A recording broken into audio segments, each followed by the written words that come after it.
62 seconds. You get body slammed to get away. You run down the hallway. You go in the closet. You grab a gun. You back up. You shoot Mr. Alexander. You pick up the camera because you said there's only a possibility. And he's already down the hallway with his throat slit. Right? That's what you're telling us happened. Serious fireworks in the Jodi Arias trial this week. The prosecutor said that her story of how she killed Travis Alexander is impossible. That was him just talking there. HLN host Vinnie Politan and criminal defense attorney Joey Jackson are here with me now to really talk about all the details here. Jodi says that she shot, stabbed, and killed Travis in 62 seconds. Okay, so Vinnie, what's your take on all that? Well, and he's basing all this on because you have time-stamped photos from the scene, so he can back-time everything and try to match the physical evidence with her story. And he's backed her into a corner here, and I think it was very effective by Juan Martinez the way he did it. People talking about how he changed his tone, trying to throw her off guard, they thought. You think that's what was up? As you laugh. He was doing whatever was necessary, Natasha, to get the information that jury has been demanding through their questions, through his questions, even her own attorney's questions. But if you think about it, I think what Vinnie said is dead right. I mean, the reality is it would be a stretch to believe, and I'd even go as far as to say improbable, impossible to believe that it occurred that much, especially when you add other factors to it. She runs away. She has an opportunity to escape. She doesn't. She's going to grab a gun that she believes not to be loaded. So why would she do that? She's stepping on top of a shelf. She's grabbing the gun. She's coming back to confront him. And then she stabs him that 29 times and slits him and shoots him. Wait. In 62 seconds. Yeah. That's the problem. So what do you think really happened, Vinnie? Well, you know, the prosecutors laid out, and it comes down to the order of the wounds. And Jodi Arias is saying shot him first, then the stab wounds. The prosecution theory is that he is stabbed first and he is shot after he's already dead. Under the prosecution theory, it can be done.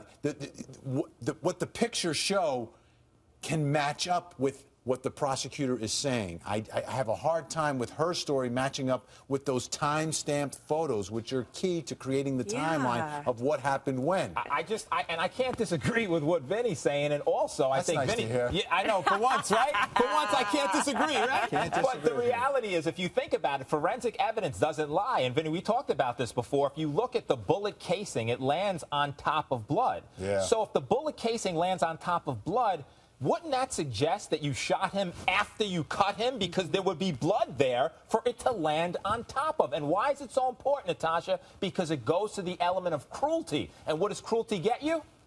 The death penalty. Yeah, and Juan Martinez, he was thinking about that, I'm sure, and he went to town grilling her. Look at this. I'm asking you to tell me whether or not this fog that you've been telling us about increases your ability to remember, even though you're going into this fog. I would not say that it increases, but I don't know. I don't remember. You're the only one that knows about this memory stuff, right? Because according to you, it happened to you, right?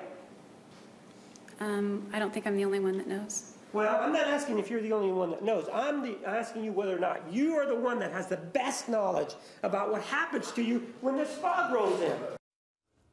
All right, so Juan Martinez came out swinging there. Do you think he came on too strong? Is the jury going to be like, well, this has been a point of debate. You know, we talk to people all the time, and I talk to the attorneys on the ground in Phoenix. They say he goes too far. Really? He's his own worst enemy sometimes in that courtroom. I don't necessarily agree, but it's possible because there's two relationships, right? There's the relationship that Juan Martinez has to make with that jury.